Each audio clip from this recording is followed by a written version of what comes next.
Ito yung late na akong pumunta ng isang lugar dahil importanteng-importante. After election po ito 'no. So, bali ayan, ginabi na ako. Naglalakad ako dito sa loob ng subdivision dahil may kailangan lang po ako talaga na importanteng bagay na dapat gawin, ayun. So, ayan, naglalakad ako diyan kahit madilim, pero safe naman po yung lugar.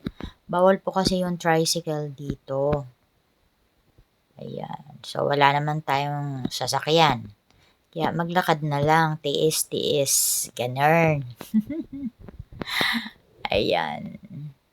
Tingnan nyo yung mga kotse, nasa labas. Yung mga parking nila, hindi nila ginagamit. Doon sila sa kalsada nagpa-park. O, di ba? Ganyan ang mga Pinoy.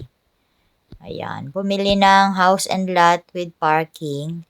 Pero, ang mga kotse, nasa kalsada, nakapark. Ayan. Maganda dito sa lugar na to. Tahimik naman. Pinakamarami lang dito, aso. Lahat ng bahay may aso.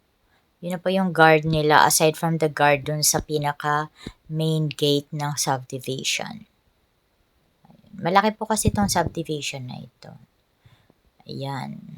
Nasaan na ba ako banda? Ayan. Medyo madilim. Ayan.